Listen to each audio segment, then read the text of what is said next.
1177-37 lateral installation fees to amend paragraph B regarding fees for residential, commercial, and industrial users.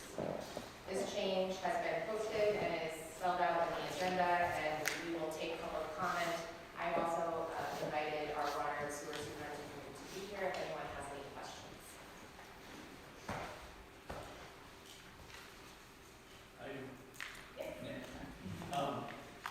So Bill, would you explain to me the lateral? I understand what a lateral is, but tell me what this fee covers. Okay, good evening, member, mayor, and members of the council. This represents consistency in verbiage. Under our tapping fees, we already have this in, but under the ordinance, it wasn't. So our contract calls out on it, saying, well, the city has to provide this. Well, according to our fee schedule, the city may provide these services, depending on how busy we are. Years and years ago, I guess our staff was larger, probably a dozen, 15 people. Now we have 8. So we really don't have the ability to perform this. So the customer shall pay the community and inspection fees and shall have the work performed by a contractor, etc. The city. The lateral from the home to the curb line is the homeowners. From the curb line to the connection to the street is the cities. And the same for the water line. From the main to the curb is the cities. From the curb into the house is the homeowners. Okay, and the reason for my question, so in other words, this is to pay for the connection from the curb to wherever the line is in the street. Yes. Right. It's a tapping fee. So if it's a new facility or there's a new commercial property, they're going to run the line. The only thing that would require the city, if we don't have the time, is the permitting fee and the inspection fee. And then we'll inspect it once the contractor does the tap. But that would allow a contractor to take the street up. Yes.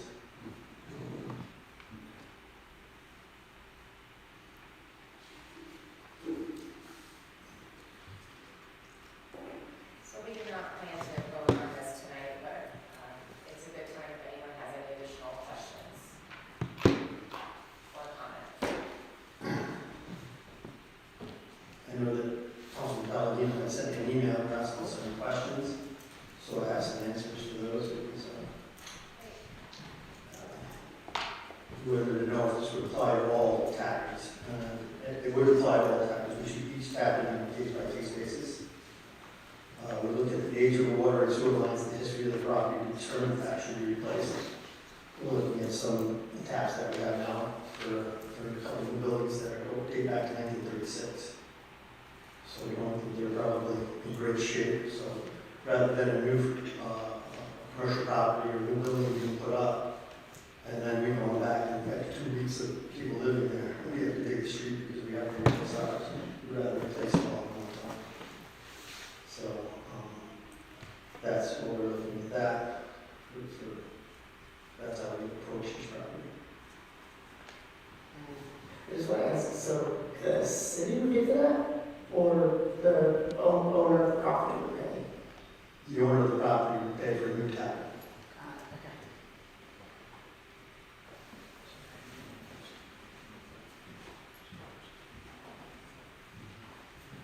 Any further questions?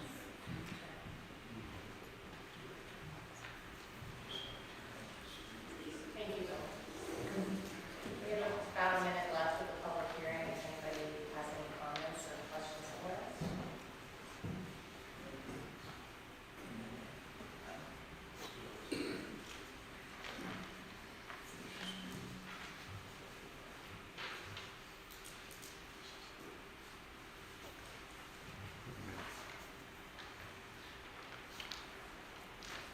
Any comments online, Peter? A lot of people online, though. Okay.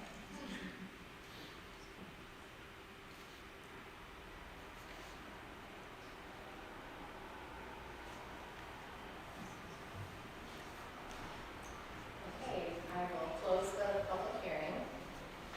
And I will now call the regular meeting of the Glens Common Council, January 13th, 2026 to order.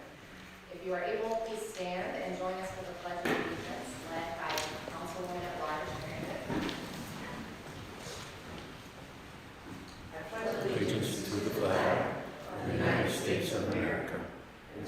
republic for which it stands, one nation, under God, indivisible, with liberty and justice for all.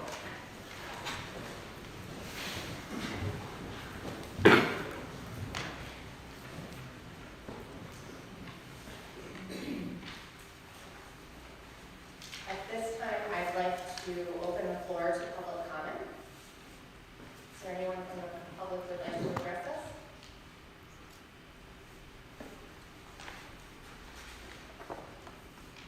Yes. If no one from the public, I do have a note from one of my constituents, Lisa Graff from Franklin Street. She wanted to note for employees of the Glens Foundation and the hospital, if they park between Hudson Ave and Village Street on South Street, they do get free parking with their badge in the parking garage. So to potentially make it safer, especially given the winter, winter snow that sort of makes that tiny corridor hard to pass through. That might make it easier for travelers. And also, I am drafting a letter, email to the Glens Hospital Foundation to potentially inquire if they'd be interested in buying that density plot of land right next to the Glens Foundation, because that would maybe turn into a parking lot or something. Councilman Palomino, this would be appropriate for older new business, if that would be okay. Okay. And I'll move along with the regular. Okay, at this time, we would normally do committee reports, and we are just getting active with our new committees for this year. Are there any outstanding committee reports from previous activities that anyone has? Okay, then I will say a few words about committees when I get to old and new business, but for now, let's move on to our consent agenda. So we have 7 items on the consent agenda, items 5.1 to 5.4, and items 6.1 to 6.3. Does any council member wish to pull any item for discussion?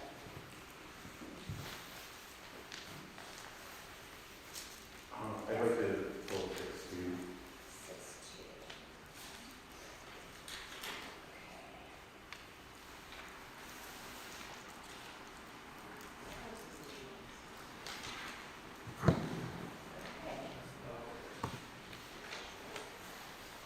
So then at this time, I would like to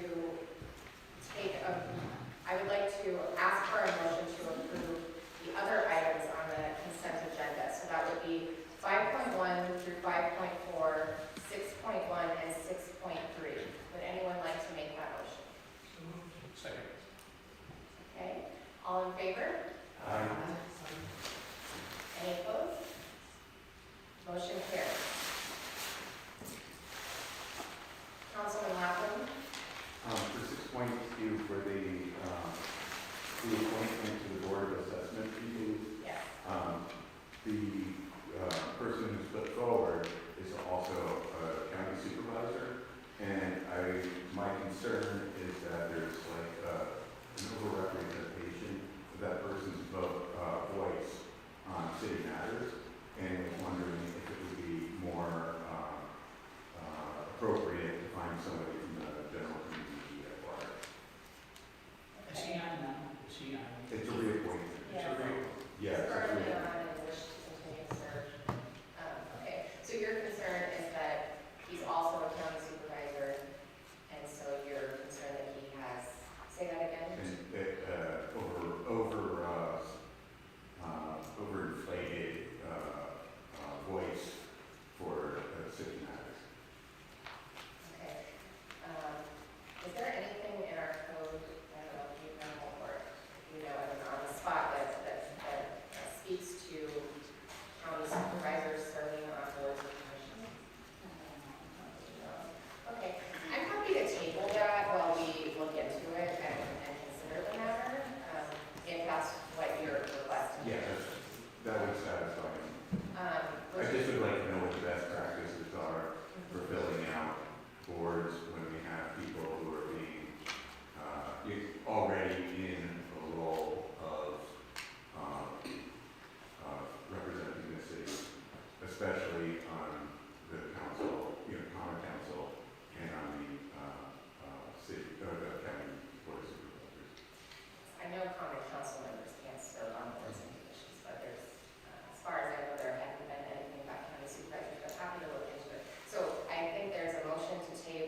I did receive an email from Councilman Lavin.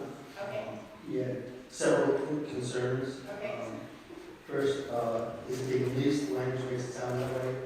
It's a lease to own, city will own the truck, day one, the finance company will have a lien in place on the truck until the note is paid off. Basically, it's a all world. So, what is the replacement schedule? I would like to replace it once the lease is paid. We get a great trade value for it after 6 years. It should be just before truck starts to experience a lot of repair issues, costs, and downtime. The back truck we have now is 9 years old and has major cost of repairs and downtime over the last year. If we trade the new vehicle in after 6 years, we'd like to get roughly $250,000 or a little more off a new vehicle, so the trading value is much greater. What are the vendors that have to get cut in-house versus contracting out? Cost and time. A day rate for a vehicle is $4,000 to $4,500. I just talked to Kenyon about their day rates, and that's what they said. Well, now, how does that compare to financing for 6 years on $600,000?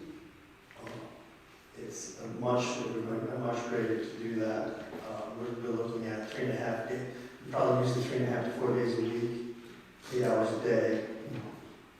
Just use 48 weeks, and it's an astronomical amount of money for 1 year. So, not only that, if we have emergency after hours, the costs are higher. And even if the contractor is available to do the work, who is trained to operate in operations of it, all 8 members of the field crew are trained to use this vehicle's hose and vacuum system. Only 4 members are capable of driving it because it requires a CEO. That's why we bought the smaller unit for after hours, so any one of our 8 crew members can use that with a tow behind to take care of anything small emergency. How much is expected to be used, and how much was the current one used. We utilize this vehicle almost daily. We clean sewer lines and manholes for all sewer and water line repairs, helps locate pipes before additional damage is done by the excavator, and provides a quicker repair for these emergencies. We use to clean the tanks at the wastewater treatment plant. We're cleaning the overflows and outlets of the reservoirs. Cleaning and maintaining the pump stations, the smaller pump station failure, we can pump the station down with the truck, administer repairs, preventive backups. So, I think that addresses all the Councilman Latham questions in his email. I've got 2 for you. Sure. Forgive if there are 2 questions. First question is there any chance of leasing it to a neighboring community if they need it? Is there any way to recoup costs? If we have a program or something like that, where we could, if another community. Not normally. I mean, normally if a fellow community has an emergency and we have the availability to utilize our vehicle, we will. Beneficial use, because if we have the same problem, we ask other communities to help us. Okay. And is there a warranty on this background machine? Yes, there's several warranties.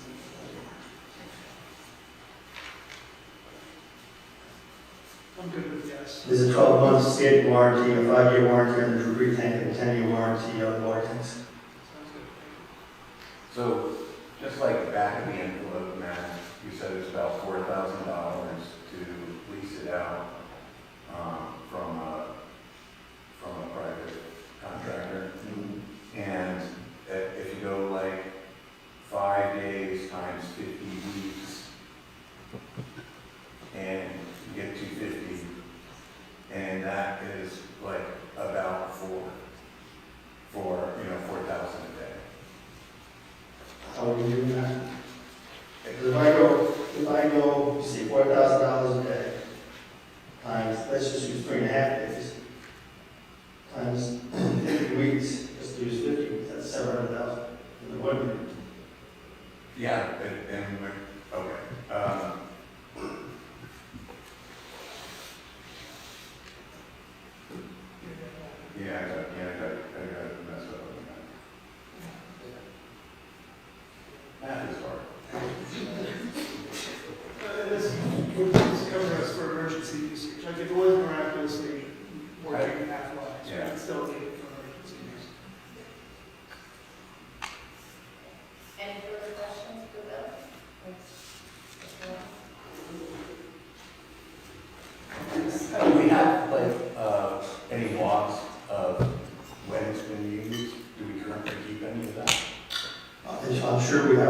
mean, she's almost there, as I said, we had I'd that. be interested afterwards to show them. Yeah, I mean, we had that one big break at Fort Amherst. It was there all day and all night. And unfortunately, because of the age, it doesn't have recirculation, so it kept freezing up, so we had to take it, thaw it out for an hour, bring it back. And that's what caused us to take so long to do that repair. The new systems have heated systems and they have recirculation so that the water doesn't freeze. And that's part of this package. Although we did hear from residents on that street thanking your groups and the department for their work, so. I thank them all the time for the, out there in, 20-degree weather, in water, in holes, and soaking wet. Yes. I just want to comment that I read the all the data from the invoice that the old machine was worth still worth $100,000, so. Right It's now, only still maintaining value, so it's gonna be that something back. well, right now, initially, we were gonna get 70,000, then we did one of those costly repairs, and it brought us out. Thank you. Thank you. So I will accept your motion on resolution 7.1. So, Sir, just would anyone want to take, so Bob, you have to take it. Okay, and then Sarah can second. Okay. All in favor? Aye. Any opposed? Okay, motion carries. So at this time, we will do old business. Councilwoman Goodman?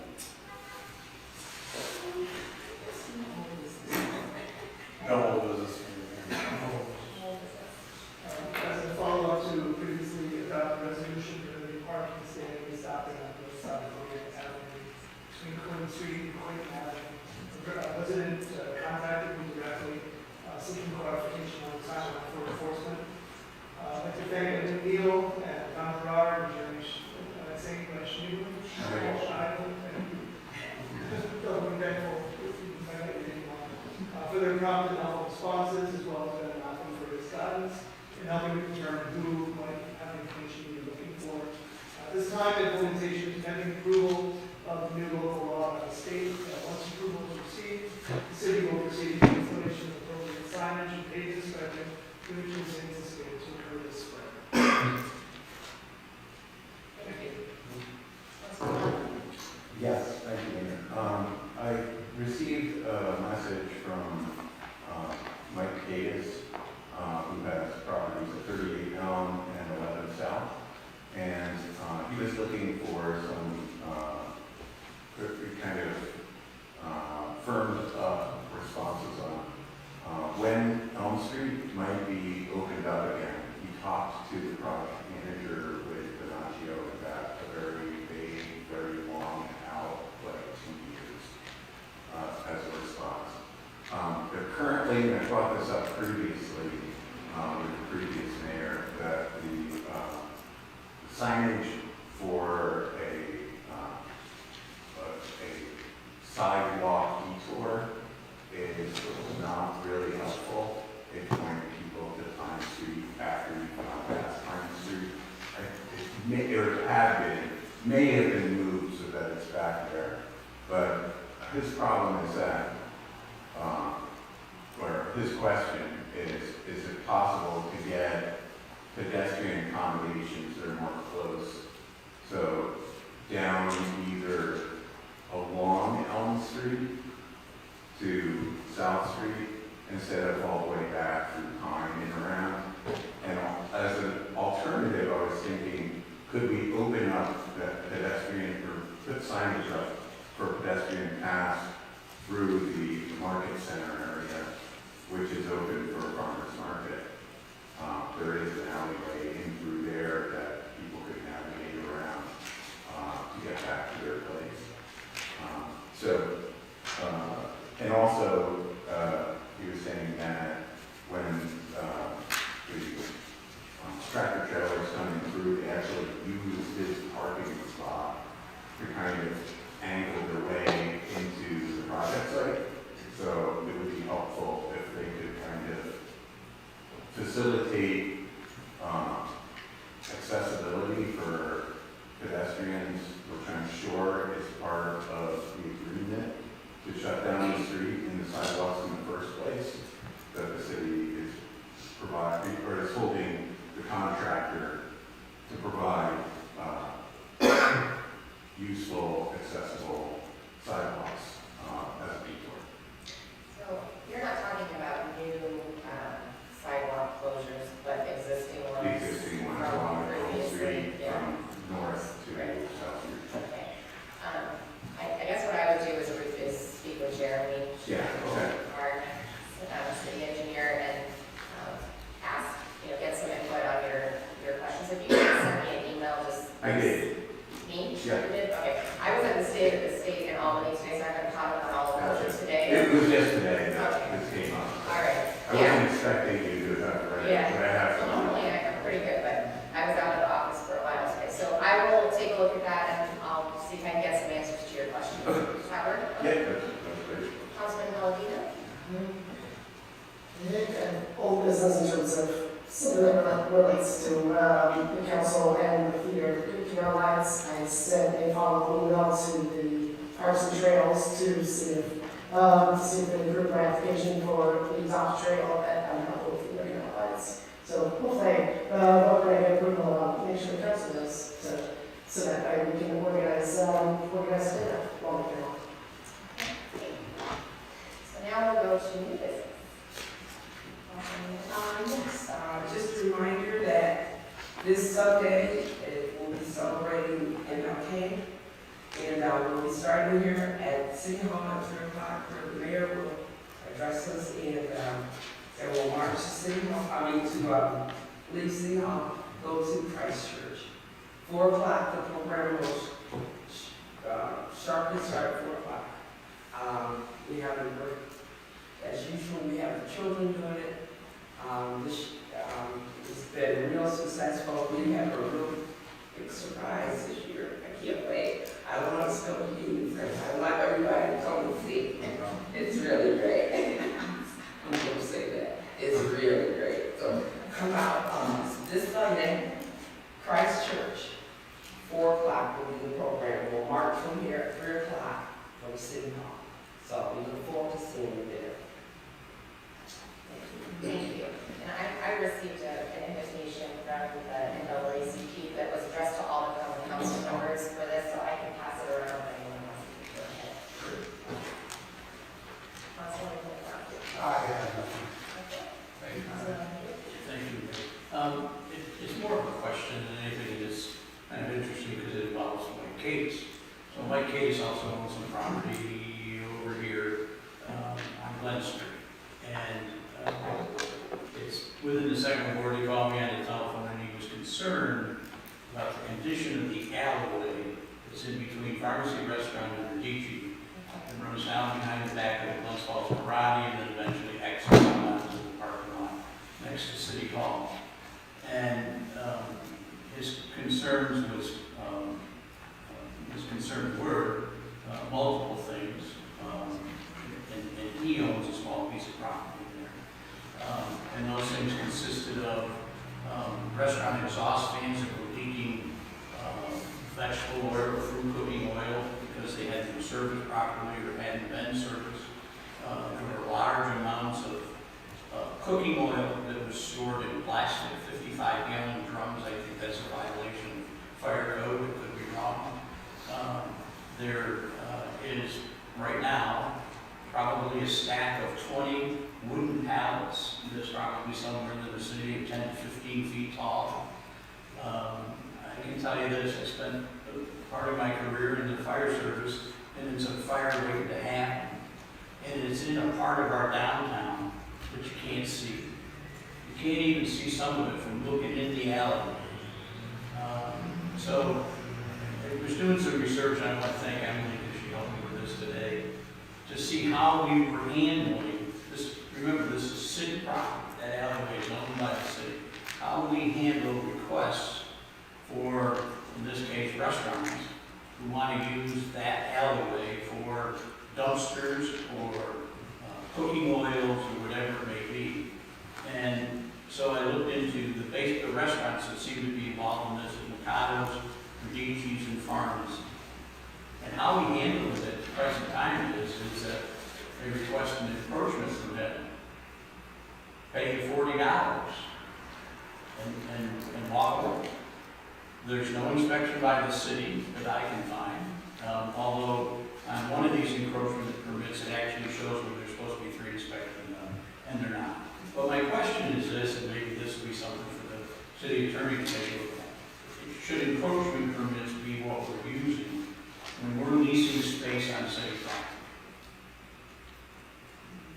And if so, in getting involved in this, there was almost between the fire inspector and the building inspector about who had that responsibility, who was supposed to take care of it. So since I kind of dug into this a little bit, I think everybody over there, because I stopped and talked to some people, is concerned. They don't want to lose their ability to store garbage outside their buildings.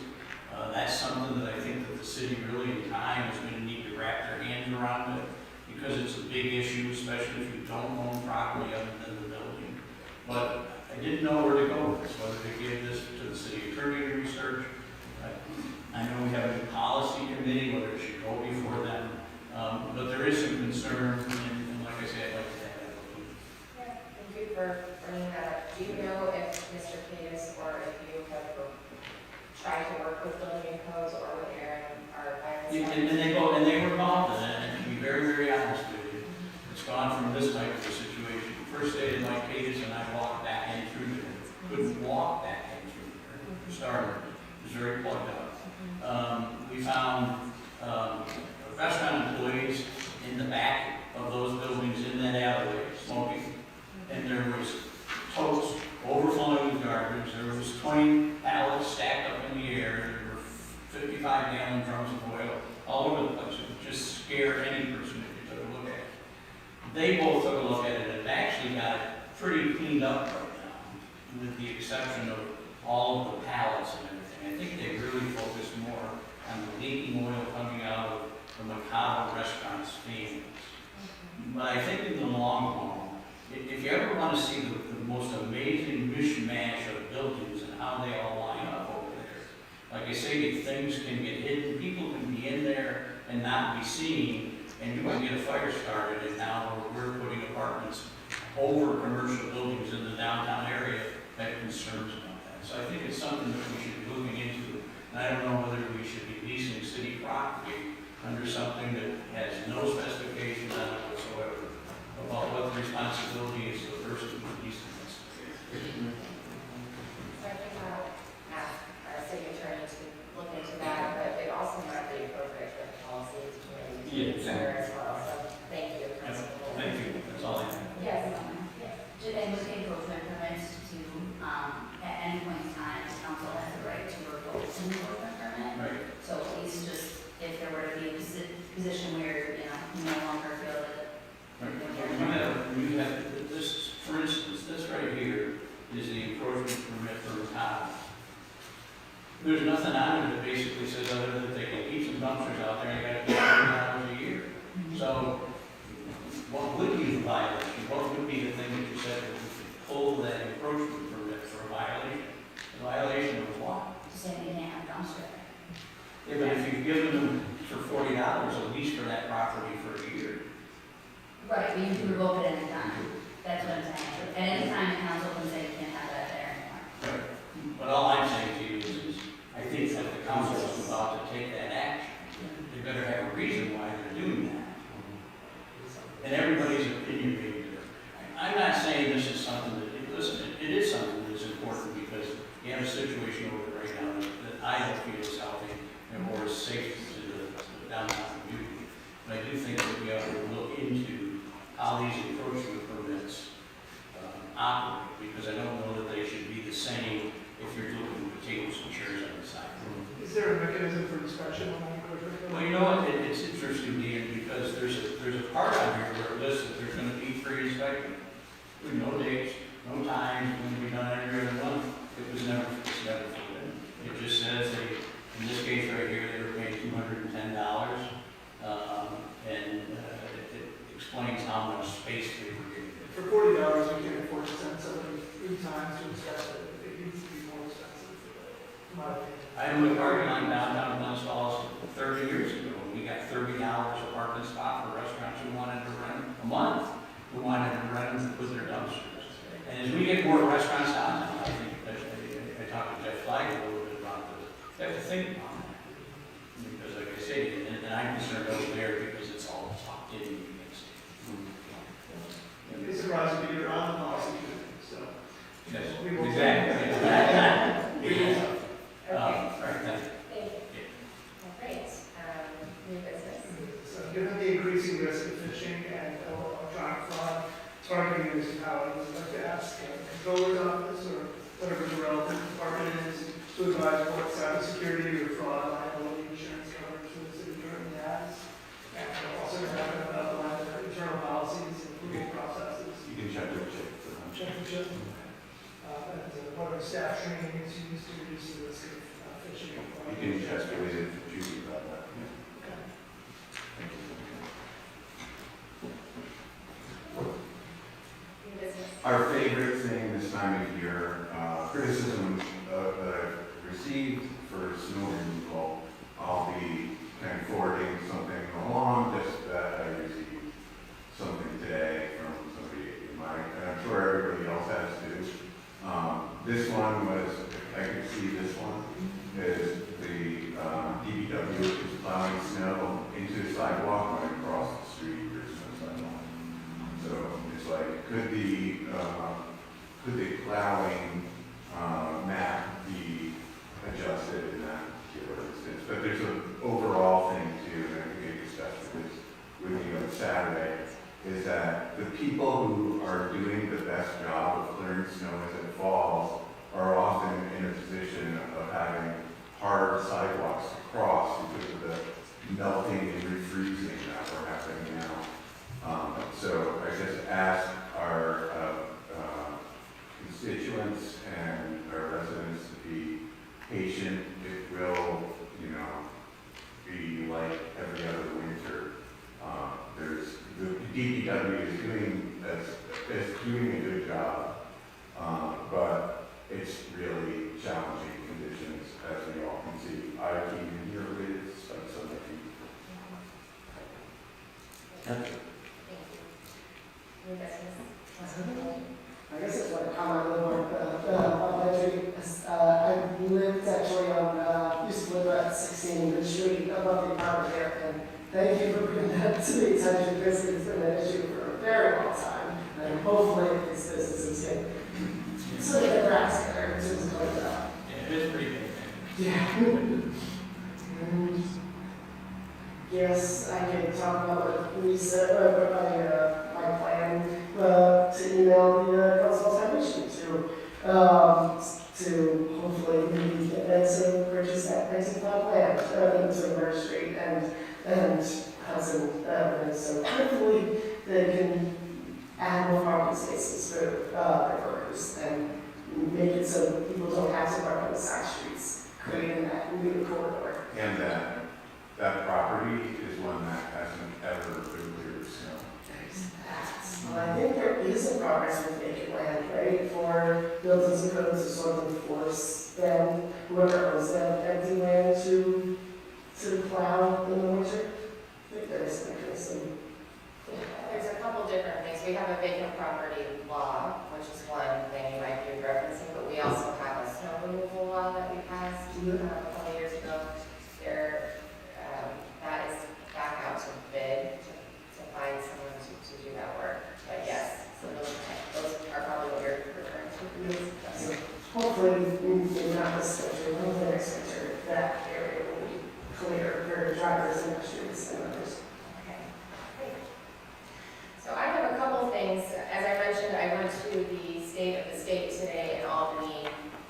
The governor outlined a focus on affordability, childcare expansion, and regulatory reform for housing. So she had this initiative called Let Them Build, and we'll see, what that actually looks like when the state budget comes out, which should be later this month, but it should include detailed numbers on local aid, childcare funding, infrastructure programs, housing incentives, and those could directly affect city planning. So we'll be keeping an eye on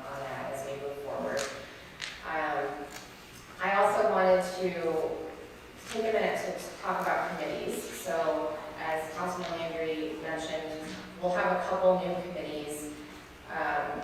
And I've spoken with all the council people so far, except for Councilman Lapham, who I'll be meeting with you tomorrow to talk about committee assignments. So we're adding a policy committee to the Common Council, and this is important so that we can review things just as you brought up, and other internal and external policies that need to be considered. And that will be chaired by Councilman Rice. And then we'll have an audit and finance committee chaired by Councilman Donahue. That is something that we've all been wanting for a while, and we've already discussed some priorities, and we'll be looking to get that going as soon as possible. The technology committee will continue with Councilman Lapham. The personnel committee will continue being chaired by Councilman Landry. We'll have a planning and development committee chaired by Councilwoman at Large Gooden, and a quality of life committee chaired by Sean Pellegrino. And that will look at recreation, sustainability, and even code issues, and like building and codes issues and things like that. I wanted to also take a moment to mention the agenda that you have in front of you. So I want to thank Steve Thurston for his work on this, and also Emily and Megan for your contributions to this, and Taylor. So we worked really hard to make an agenda structure that was user-friendly, and I hope it was for all of you. I don't know if anyone has any feedback, but we wanted to make sure we have page numbers and things like that, so it was very easy to find the information. We're also working very hard to make sure that any resolution that comes to the agenda has the appropriate backup. So, you know, we won't be putting any items on the agenda unless we have what we consider to be thorough information. So that's a priority of ours going forward. If anyone has any feedback or questions about any of this, I'm happy to hear it. But I think this works well tonight. Any thoughts or questions? It was much easier to reference the supporting material in this format, and I reached out to Steve to say, not good. Okay. I wanted to mention the Martin Luther King Day celebration, that Councilwoman Good did that, and I thank you for organizing that. That's always a fun event. I love the singing part that happens at the end. For people who know me well, I really like to sing. Don't have the best voice, so we sing as a group. You know, you can't hear me specifically, and it's very joyful and fun. So I hope to see all of you there.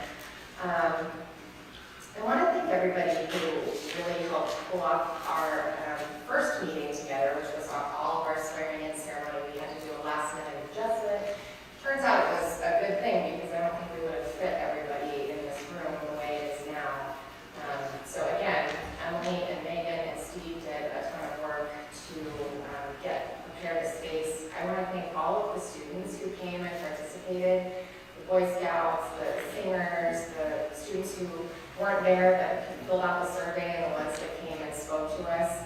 I met with Mrs. Stewart from the high school this week, and she is looking to have her spring public policy class work on forming a student cabinet that will be advisory towards us, hopefully. So they're going to be working on a proposal throughout the semester, and then they will bring it to us for consideration. And I think it'll be nice to bring youth involvement to the council. So that's all I have for you. If there's nothing else, I'll take a motion to adjourn. So, All in favor? Aye.